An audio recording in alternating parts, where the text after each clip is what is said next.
Hey guys, this is Matt Core from ControlPaint.com, and today I'm gonna reverse my stance on the smudge brush just a little bit. Because in previous videos I've talked about the dangers of using smudge for blending. And the dangers are, it looks really bad. But in the years since that video, I found myself using the smudge tool increasingly often.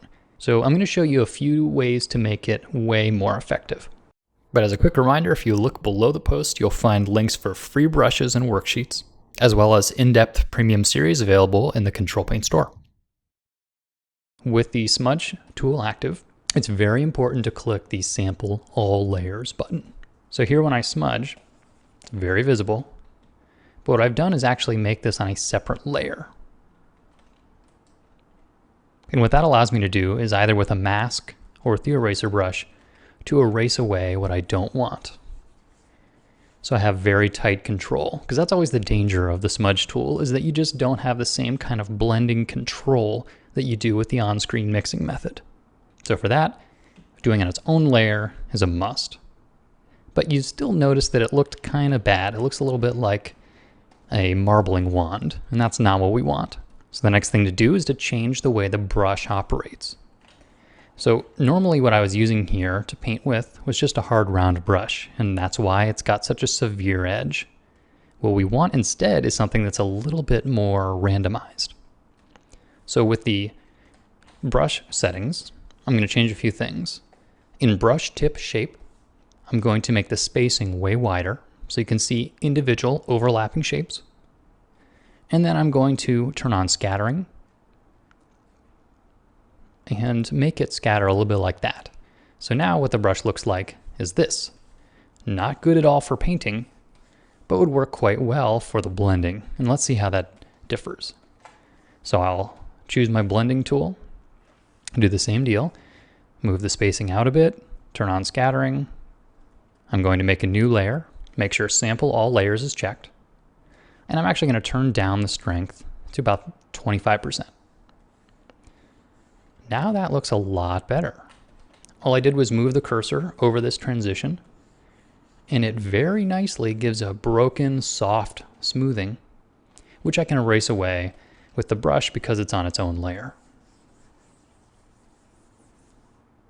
So what you're doing is changing the brush settings to change the way that it blends. So if I wanted it to be a narrower gap, I would go to scattering and reduce the amount of scatter. So here it's more linear and less random. I could also change the spacing here and make it more spread out and lower my strength. And now I'm going to have a narrower band of blending. So my experience with blending in this manner has been to make tool presets and forget about all these settings, because you don't want to be opening up this brush palette, tweaking a bunch of knobs, and then doing your little bit of smudging. It really pulls you out of the creative flow. So instead, once you find a setting that works well for you, like let's say I really like this one here, then I'll make sure my tool presets palette is open. And you see here I have the current tool only check selected, and then I'll give it a name. So we'll call this narrow smudge. Now I can hide away all this, make a new layer, select the smudge tool, and now in my tool presets you can see I have one called narrow smudge. So I click that, and there I go. Another thing you can do with a smudge brush that's nice is to just use it to sort of diffuse areas, to lower the contrast a little bit. So the way I do this would be pretty similar. I'd select smudge tool, and I'm going to want to make settings that are only barely smudging it. So I'll lower my strength way down. I'll enlarge my spacing, and I'll lower the hardness. And I'll use a really big brush. We'll see how that does. You can see this generates a lot of lag, and that might be because of the hardness. If I make that a little more firm, we'll see how it looks. Yeah, so this is similar to a blurring effect, but depending on the brush you used, it could have sort of a painterly look. So it's not really a blur like a photographic blur, but it is sort of a general soft smudging. And that might constitute yet another tool preset. So I'd call this soft smudge. So now with the smudge tool selected, I can do either soft smudge, which is big, or narrow smudge, which is not big. And I never had to open this really annoying brush palette here. I can just keep that closed and focus on the painting. So in my personal work, I still do much more on-screen blending than I use the smudge tool. But as you can see, there's certainly more to that argument than yes or no. If you figure out how to add a little nuance into this tool, it can be pretty powerful. So good luck and have fun experimenting. Thanks for coming to the site, guys. You get to the text tool by pressing, you guessed it, T. In order to use the text tool, you just click and then type whatever you want. If it's not showing up, it's entirely possible that you're typing in the same color that the background is. Hit Control-Enter in order to commit those changes. If you want to change the size of the text, you can just hit Control-T in order to transform it, or you have all sorts of options that are located up here if that's your style.